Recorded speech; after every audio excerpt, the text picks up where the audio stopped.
Jacob arrives in northwest Mesopotamia. Then Jacob continued his journey. He came to the land of the people of the east. He looked and saw a well in the field. 3 flocks of sheep were lying nearby, because they drank water from this well. A large stone covered the mouth of the well. All the flocks would gather there. The shepherds would roll the stone away from the well and water the sheep. Then they would put the stone back in its place. Jacob said to the shepherds there, "My brothers, where are you from?" They answered, "We are from Haran." Then Jacob asked, "Do you know Laban, grandson of Nahor?" They answered, "We know him." Then Jacob asked, "How is he?" They answered, "He is well. Look, his daughter Rachel is coming now with his sheep." Jacob said, "But look, it is still the middle part of the day. It is not time for the sheep to be gathered for the night. So give them water and let them go back into the pasture." But they said, "We cannot do that until all the flocks are gathered. Then we will roll away the stone from the mouth of the well and water the sheep." While Jacob was talking with the shepherds, Rachel came with her father's sheep. It was her job to take care of the sheep. Then Jacob saw Laban's daughter Rachel and Laban's sheep. So he went to the well and rolled the stone from its mouth. Then he watered Laban's sheep. Now Laban was the brother of Rebekah, Jacob's mother. Then Jacob kissed Rachel and cried. He told her that he was from her father's family. He said that he was the son of Rebekah. So Rachel ran home and told her father. When Laban heard the news about his sister's son Jacob, Laban ran to meet him. Laban hugged him and kissed him and brought him to his house. Jacob told Laban everything that had happened. Then Laban said, "You are my own flesh and blood. Jacob is tricked." So Jacob stayed there a month. Then Laban said to Jacob, "You are my relative. But it is not right for you to keep on working for me without pay. What would you like me to pay you?" Now Laban had 2 daughters. The older was Leah, and the younger was Rachel. Leah had weak eyes, but Rachel was very beautiful. Jacob loved Rachel. So he said to Laban, "Let me marry your younger daughter Rachel. If you will, I will work 7 years for you." Laban said, "It would be better for her to marry you than someone else. So stay here with me." So Jacob worked for Laban 7 years so he could marry Rachel. But they seemed to him like just a few days. This was because he loved Rachel very much. After 7 years Jacob said to Laban, "Give me Rachel so that I may marry her. The time I promised to work for you is over." So Laban gave a feast for all the people there. That evening Laban brought his daughter Leah to Jacob. Jacob and Leah had intimate relations together. Laban gave his slave girl Zilpah to his daughter to be her servant. In the morning Jacob saw that he had had intimate relations with Leah.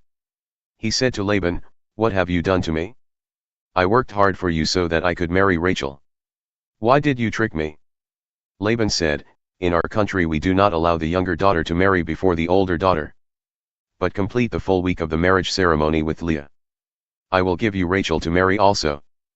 But you must serve me another 7 years." So Jacob did this and completed the week with Leah. Then Laban gave him his daughter Rachel as a wife. Laban gave his slave girl Bilhah to his daughter Rachel to be her servant. So Jacob had intimate relations with Rachel also. And Jacob loved Rachel more than Leah. Jacob worked for Laban for another 7 years. Jacob's family grows. The Lord saw that Jacob loved Rachel more than Leah. So the Lord made it possible for Leah to have children. But Rachel did not have any children. Leah became pregnant and gave birth to a son. She named him Reuben, because she said, "The Lord has seen my troubles. Surely now my husband will love me." Leah became pregnant again and gave birth to another son. She named him Simeon. She said, "The Lord has heard that I am not loved. So he gave me this son." Leah became pregnant again and gave birth to another son. She named him Levi. Leah said, "Now, surely my husband will be close to me. I have given him 3 sons. Then Leah gave birth to another son. She named him Judah. Leah named him this because she said, "Now I will praise the Lord." Then Leah stopped having children. Rachel saw that she was not giving birth to children for Jacob. So she envied her sister Leah. Rachel said to Jacob, "Give me children, or I'll die." Jacob became angry with her. He said, "Can I do what only God can do? He is the one who has kept you from having children." Then Rachel said, "Here is my slave girl Bilhah. Have physical relations with her so she can give birth to a child for me. Then I can have my own family through her. So Rachel gave Bilhah, her slave girl, to Jacob as a wife. And he had physical relations with her. She became pregnant and gave Jacob a son. Rachel said, God has declared me innocent. He has listened to my prayer and has given me a son. So Rachel named the son Dan.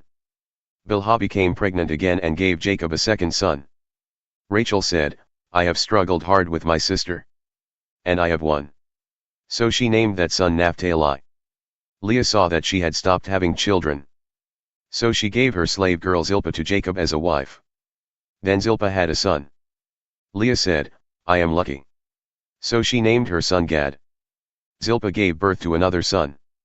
Leah said, I am very happy. Now women will call me happy. So she named that son Asher. During the wheat harvest Reuben went into the field and found some mandrake plants. He brought them to his mother Leah. But Rachel said to Leah, please give me some of your son's mandrakes. Leah answered, you have already taken away my husband. Now you are trying to take away my son's mandrakes. But Rachel answered, if you will give me your son's mandrakes, you may sleep with Jacob tonight. When Jacob came in from the field that night, Leah went out to meet him. She said, you will have intimate relations with me tonight. I have paid for you with my son's mandrakes. So Jacob slept with her that night. Then God answered Leah's prayer, and she became pregnant again. She gave birth to a fifth son. Leah said, God has given me what I paid for, because I gave my slave girl to my husband. So Leah named her son Issachar. Leah became pregnant again and gave birth to a sixth son. She said, God has given me a fine gift. Now surely Jacob will honor me, because I have given him 6 sons. So Leah named the son Zebulun. Later Leah gave birth to a daughter. She named her Dinah. Then God remembered Rachel and answered her prayer. God made it possible for her to have children. She became pregnant and gave birth to a son. She said, God has taken away my shame. She named him Joseph. Rachel said, I wish the Lord would give me another son. Jacob tricks Laban. After the birth of Joseph, Jacob said to Laban, now let me go to my own home and country. Give me my wives and my children, and let me go. I have earned them by working for you. You know that I served you well. Laban said to him, if I have pleased you, please stay. I know the Lord has blessed me because of you. Tell me what I should pay you, and I will give it to you. Jacob answered, you know that I have worked hard for you. Your flocks have grown while I cared for them. When I came, you had little. Now you have much. Every time I did something for you, the Lord blessed you. But when will I be able to do something for my own family? Laban asked, then what should I give you? Jacob answered, I don't want you to give me anything. Just do this one thing.